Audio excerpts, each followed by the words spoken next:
Previously on Crit Squad, after the group's hard landing in Central Park via levitating bathtub, Watch the branches! they found the portal to the plane of man open, within the arch beneath a bridge somewhere in the famous wooded Central Park landmark known as the Ramble. Let's just both go at the same time. Okay. 1, 2... 3, and Baldy steps through and pulls Sasha with her. At first, things seemed relatively normal, but after they had a minute to collect themselves, the squad noticed that things were a little bit off. As you start to exit, you hear the sound of hooves and cartwheels replacing the sound of cars and ad jingles. Baldy looks like a monster with a crocodile head and a long lion's mane, cheetah spots on her upper body. Baldy's appearance as Amet the Devourer led Nikolai to question her about her past, which led Baldy to dwell ever so lightly on what little she actually knows. The woman that you were in charge of, she died. You were found at the scene. What does that mean? It's kind of a funny story. You were, Mikaru's, bodyguard and, lover. Wait, what?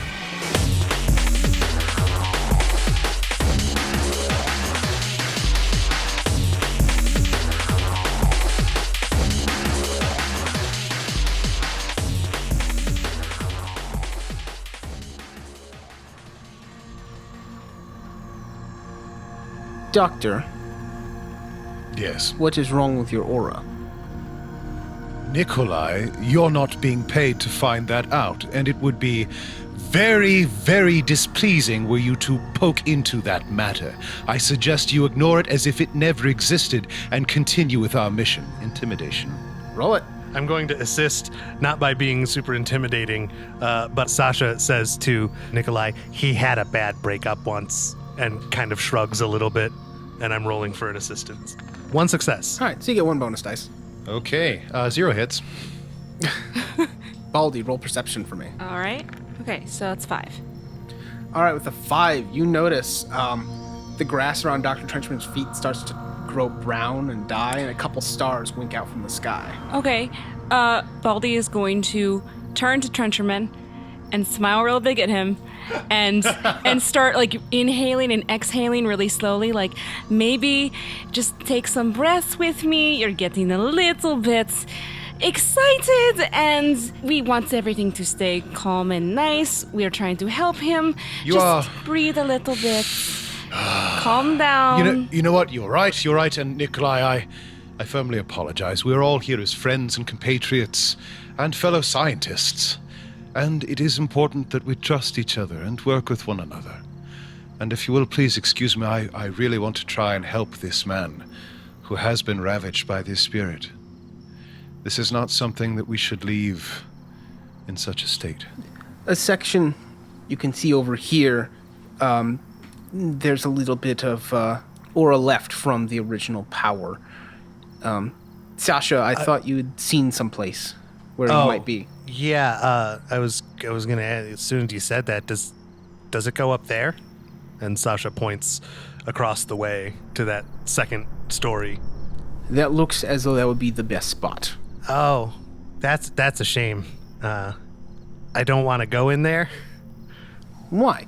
Because I believe that narrative convenience is always dangerous. And Sasha gestures to himself. Suit, tailor shop.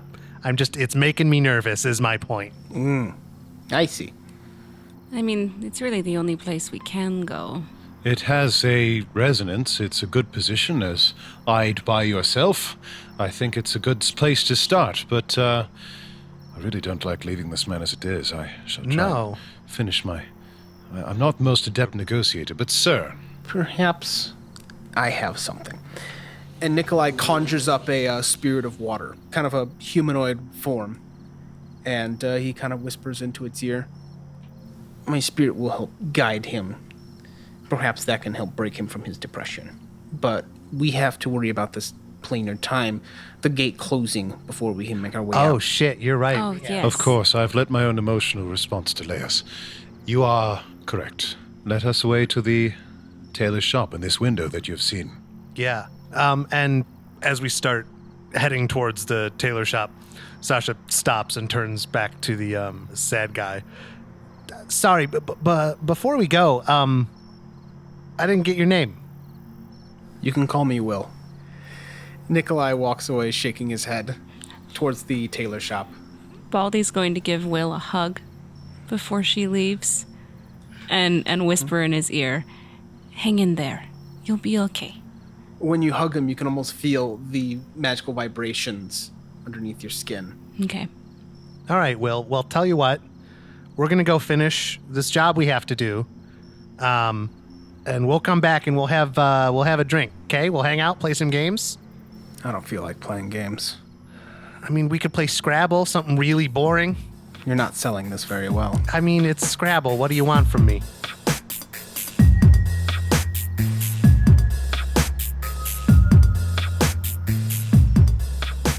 Now, I do have to ask, how did this form come about? It is very unique. I'm not quite sure. I mean, I have a tattoo of this being on my normal body. That is Ahmet the Devourer, unless I'm quite mistaken. Yes, you know some Egyptology. I've studied a bit of here, a bit of there. And what, I'm not as up on my Egyptology. What does Amit do? Well, as I believe it to be, Amet is a monster, and if another deity will weigh your heart after you have died against the feather, and if your heart does not weigh lighter than the feather, then Amet will eat you and send you to second death, which is the very worst place to be. The final step in the life cycle. Yes. Interesting. I haven't thought about that in a long time. It is very interesting. You haven't, but it's your form. I know, there have been a lot of things, and I haven't had much reason to think about my old interests, but now that Egyptology is very fascinating to me. I mean, as you can tell. Well, here we are. Miss Egypt, would you do the honors? Sure. And Baldy will take a deep breath, because it's still kind of scary, and smile again. And It's worse when you do that. walk into the tailor shop. All right, so you swing the door open, and you find in front of you a long, dark, winding, rocky tunnel. Some of the rocks look like faces frozen in agony. And up ahead, further down there, you can see more tunnels branching out at odd angles. You hear a few faint screams echo down the tunnels. Okay. Not what I was expecting. Nikolai, what if we did not go in there? Well, this makes perfect sense. This looks like the description of Id. Now, I have never been to Id before, Oh, no. No. but this will be where a spirit of despair would originate from. Of course it would. I don't This think you does want... look just like we read about. Not yesterday. Oh, yeah, that book that I also read. Would you like to go first? Oh, I absolutely would. This is fascinating. But remember, we have a specific mission. Oh, absolutely, I do. I've come prepared. I just simply... Just to have something on the page is one thing, but to have it right under your hands is another. Please, Nikolai, let us go forward. Everyone be careful, of course, in the plane of it. It is ultimate human suffering and despair distilled into a place. Huh. Guard your hearts. Something tells me I shouldn't go in here. And Sasha follows. There's a brave lad.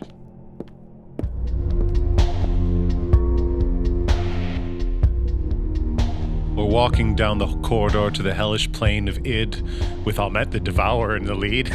Yeah. Baldy is firmly thinking about kittens, who she has not brought on this quest. But now she's thinking about the little fuzzy face and trying to keep all negative thoughts out of her brain. Which way are we going to go at the end of this tunnel? Well, there's several branching off I see here. We have one to the right, and if we go, it's kind of dark, and maybe another 30 foot, there's one that goes up, and then this tunnel goes down. I mean, you're the one here to do the sniffing, right? Well, I assume it's going to be the worst direction. It's probably where its nest or whatever. So it's everywhere. Whichever is the darkest, most terrifying, the place where id is strongest. Everywhere. It is true. The geography probably does not matter as much here as the feeling of being lost. Oh. And would I be correct in assuming that it might be drawn to goodness or drawn to displeasure? Say if we were to try and modify our own moods, Yeah, what like would I give could us the best bait? step on my own foot. I can't say for sure. Or we simply walk and see what this place Yeah, I mean, we could flip a coin. shows us. Because this is a manifestation. I mean, this is id, yes. But we're walking toward a specific resonance of id.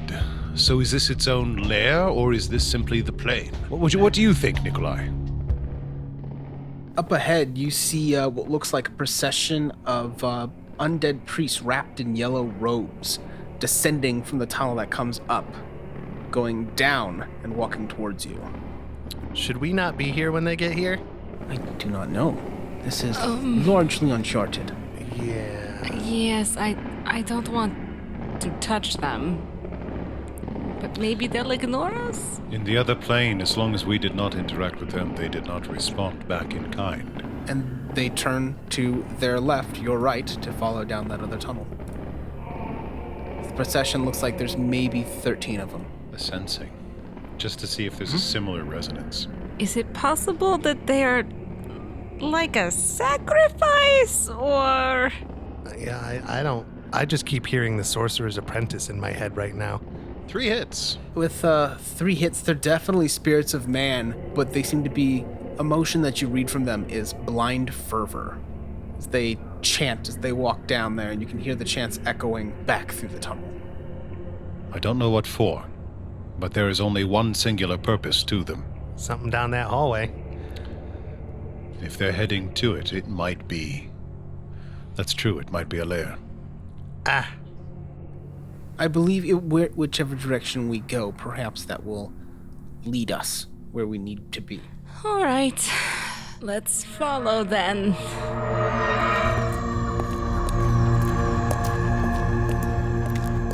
So you walk down the tunnels a little ways. You see a few strange creatures pop out from smaller tunnels, disappear again, 6-legged toads and the like. Boo! Oh boy. You do see a warm orange glow in the tunnel up ahead. Okay. What if I gotta keep asking? What if we just didn't go, huh? What if we didn't go down there? Then we wouldn't get paid. Onward we go then. Yes. As you continue to walk down there, you find yourselves at a lake of fire. Oh, That kind of continues around the side of it before you finally make your way to the other end. Oh. good. Trencherman is just scrawling notes at this point. I was hoping there'd be a lake made of fire here. Yeah. Yay. And as you're partway through the bridge, emerging from the walls, some of these faces frozen in agony step out and turn into full-fledged metahumans. There's at least 50 of them. They all look to be frozen in their moment of death. Many have shurikens and throwing knives embedded in them. Some of them have been sliced open. This And is, they all just stop and stare at Baldy. Uh-oh. okay. This isn't great. I mean, Think happy thoughts. kittens, Kittens. That's a well-placed shuriken. ice cream. French fries. Stepping forward from the back, you recognize one body as Mikuru Kuragami. The one with telltale marks of suffocation around the neck. Shit. Her empty eyes just stare at you, staring through you. Okay. You say this is a Baldy room. Baldy has kind of like tried to power her way through most of this hallway, but when she sees Mikuru, she freezes and can't make herself look away from this woman's face. Baldy. You've no memory. So you do not know these people. None of them. No, not really. They might have a piece in your history, but you don't know the motivations. Doctor, this is fascinating. This means that the spirits, they're not, it's independent of memory. This is a stain on her own aura. It's as if there's something in her soul that remembers. It's like RNA in a body. Hey guys, maybe this is for lunch after, huh? I put a hand on Baldy's shoulder. Nikolai pulls out his book and he's just scribbling down everything he sees. Baldy's going to very slowly unclench her hands that have been balled up into fists at her sides this whole time, and she's finally going to tear her gaze away from Mikuru, and as she takes a step past her, she quietly just says under her breath, "I'm sorry," and keeps walking. The other dead block your path. Perhaps if this is to do with your past, you must make amends in some way. How am I supposed to do that? I don't even remember why this happened. Is there something this is all very Egyptian, in the Egyptian religion that would alleviate suffering on the dead? Is there? Go ahead and roll. Egyptology plus logic. Just off the top of my head, you are a Met. They were unworthy. You could try eating them. You would say that, wouldn't you? I would. She's a Met. 1 success. All right. You do know there's a ceremony you can perform that would kind of give their soul rest and allow them to move on, or at least your memory of them to move on. Or, as I'm if you killed them, that's the second death, then that would be punishment for them. Yeah. Mm-hmm. Okay. Baldy's gonna take a deep breath and look around at everyone. From what I can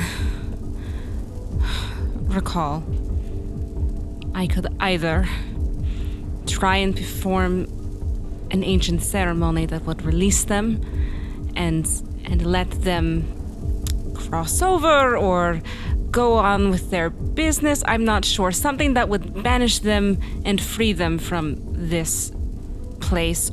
Or I could try Trencherman's method and kill them again, which would send them into ultimate suffering. She takes a minute to look at all of the faces around her and kind of accepting the fact that she doesn't know who they are. She doesn't know why she killed them. And she stops again on Mikuru's face and looks at her for a minute. I'm going to try the ceremony. All right. If it goes wrong, well then, option B.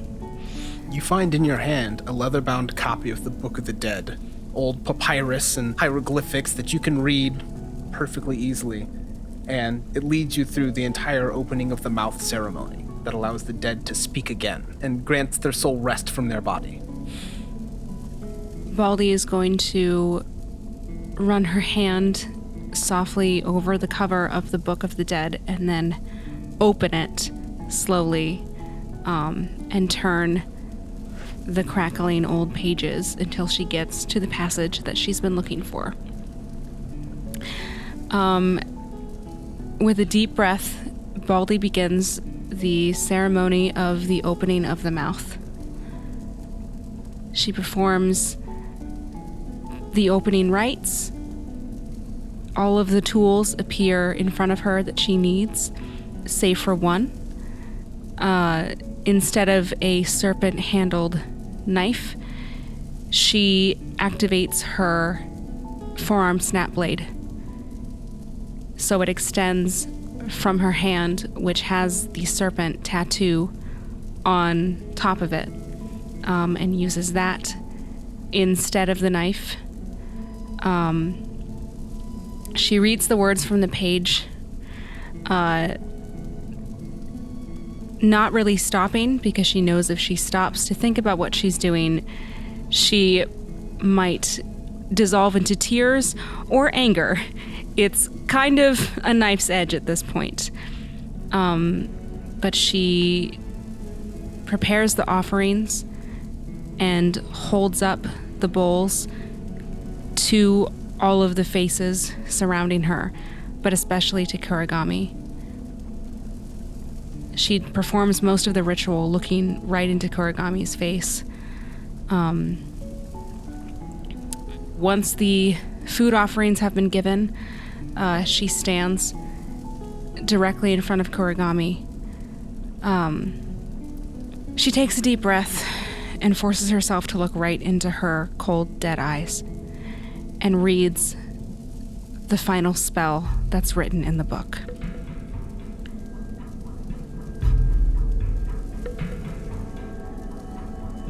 My mouth is opened by Ptah.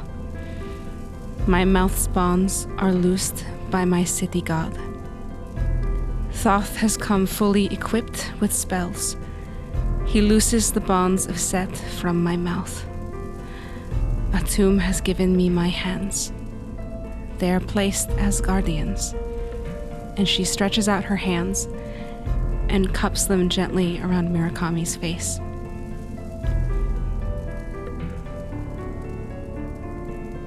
My mouth is given to me. My mouth is opened by Ptah with that chisel of metal with which he opened the mouth of the gods. She takes another breath before she continues and places the fingers of her right hand on Kurogami's lips. And she says, I am Sekhmet Wajet, who dwells in the west of heaven. I am Sahate among the souls of An.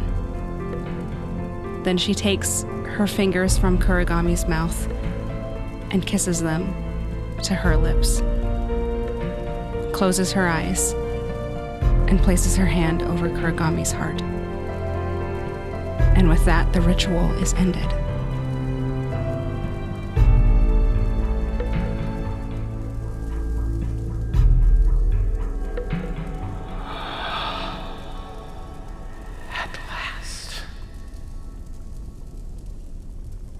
She crumbles away into dust.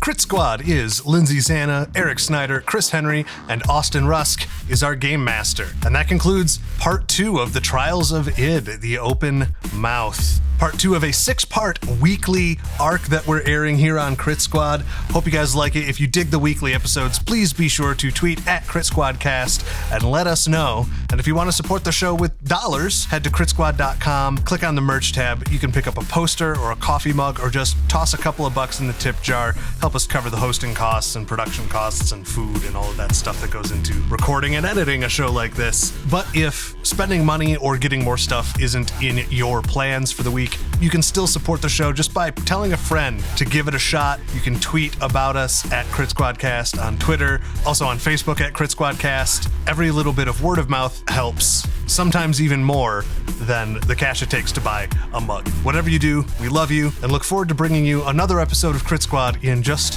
1 week. See you next time, chummers.